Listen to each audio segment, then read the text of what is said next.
धर्म की रक्षा के लिए औरंगजेब की मुगल सेना से भिड़ गए थे नागा साधु। जब काशी विश्वनाथ मंदिर को बचाने के लिए औरंगजेब की सेना से भिड़ गए थे नागा साधु, 40,000 के लगभग नागा साधु ने दी थी प्राणों की आहुति। मुगल बादशाह औरंगजेब द्वारा 1669 में काशी विश्वनाथ मंदिर पर किए गए हमले के दौरान लगभग 40,000 नागा साधुओं ने मंदिर की रक्षा में अपने प्राणों की आहुति दे दी। नागा साधुओं ने हिंदू धर्म की रक्षा के लिए न केवल हथियार उठाए हैं बल्कि अपने प्राणों की आहुति भी दी है। नागा साधु हमेशा आम लोगों को सम्मोहित करते हैं। महाकुंभ मेले में भी नागा साधु आकर्षण का मुख्य केंद्र बने हुए हैं। नागा साधु ज्यादातर सभ्यता से अलग थलग रहते हैं और बहुत कम ही सार्वजनिक रूप से दिखाई देते हैं। कुंभ मेला उन दुर्लभ आयोजनों में से एक है जहां आम लोगों को उन्हें देखने का मौका मिलता है। इस दौरान उन्हें आभूषणों, गहनों, त्रिशूल, डमरू और रुद्राक्ष की मालाओं से सजे मेला क्षेत्र में देखा जा सकता है।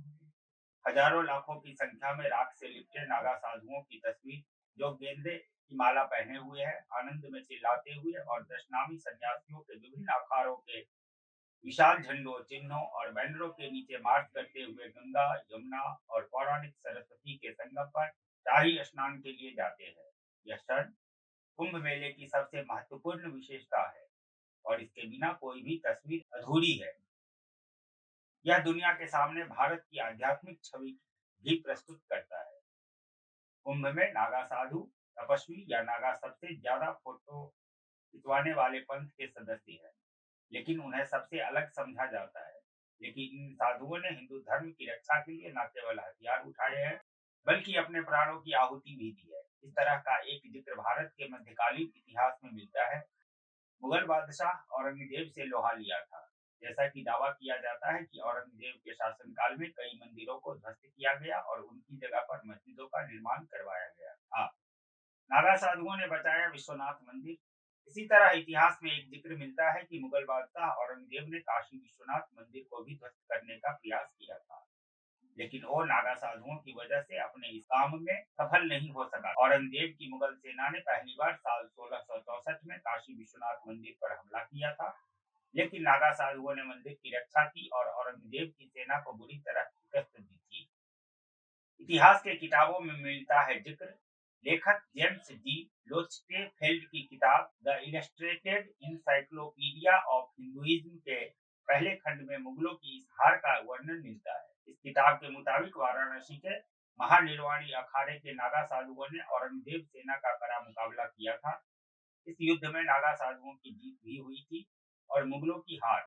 इस ऐतिहासिक घटना को वाराणसी में महानिर्वाणी अखाड़े के अभिलेखागार आर्काइव में एक हाथ से लिखी किताब में देखा। उन्होंने इस घटना का वर्णन अपनी किताब में ज्ञान वापी की लड़ाई के रूप में किया। साल 1664 में औरंगजेब के काशी विश्वनाथ मंदिर पर इस हमले का जिक्र इतिहासकार जदुनाथ सरकार की किताब a history of Dashnami Naga सन्यासियों में भी है। जदुनाथ सरकार ने लिखा है कि नागा साधुओं ने धर्म और मंदिर की रक्षा के लिए भीषण युद्ध किया था। उनके अनुसार यह लड़ाई सूर्योदय से सूर्यास्त तक चलती रही। अंत में दशनामी नागा साधुओं ने खुद को नायक साबित किया। लगभग 40,000 नागा साधुओं ने दी थी प्राणों की आहुति।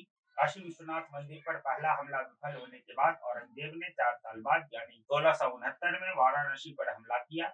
इस बार मुगल सेना ने मंदिर में जबरदस्त तोड़फोड़ की थी। औरंगजेब जानता था कि मंदिर हिंदुओं की आस्था और भावनाओं से जुड़ा है, इसीलिए उसने ये सुनिश्चित किया कि इसे फिर से नहीं बनाया जा सके।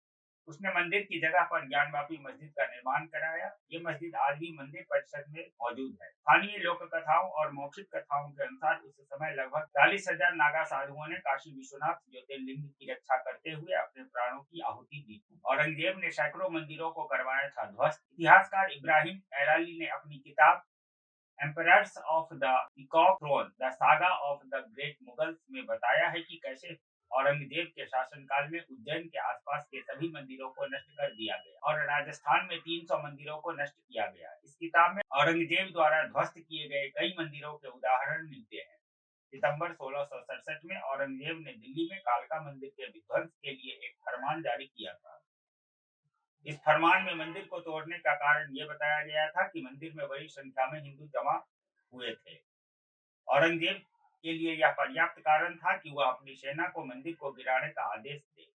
इस्लामिक इतिहास और सभ्यता का अध्ययन करने वाले डेविड अयालोन ने इस बात का वर्णन किया है। ऐसे औरंगजेब ने हिंदुओं को जबरन इस्लाम में परिवर्तित किया और हिंदू मंदिरों को नष्ट कर दिया। धर्म के लिए लड़ने को रहते हैं साधु नागा तैयार। नागा साधु मूल रूप से तपस्वियों के एक समूह से संबंधित हैं, जिन्होंने भौतिकवादी दुनिया को त्याग दिया है। उन्होंने मोक्ष प्राप्त करने के लिए जन्म और मृत्यु के चक्र से बचने के लिए ब्रह्मचर्य का पालन किया है। इन संतों की अनूठी विशेषताओं में यह तथ्य शामिल है कि वे कड़ाके की ठंड में भी नग्न रहते हैं। वे अपने शरीर पर राख की एक परत लगाते हैं, सिर पर जटाओं की मोटी लटें पहनते हैं, त्रिशूल या कोई हथियार रखते हैं, मारी जुआना पीते हैं। वे भगवान शिव से इस तरह का जीवन जीने की प्रेरणा लेते हैं। लेकिन इन शैव संतों का एक दूसरा पहलू भी है। वे स्वभाव से उग्रवादी होते हैं और धार्मिक योद्धाओं के रूप में हिंदू धर्म के लिए लड़ने के लिए हमेशा तैयार रहते हैं। आप सभी का हमारे चैनल माटी मिथिला के पर बहुत बहुत स्वागत है। आगे बढ़ने से पहले कृपया हमारे चैनल को लाइक, कमेंट, शेयर और सब्सक्राइब जरूर कर दें। आपको यह वीडियो कैसा लगा कमेंट बॉक्स में जरूर लिखें। बहुत बहुत धन्यवाद।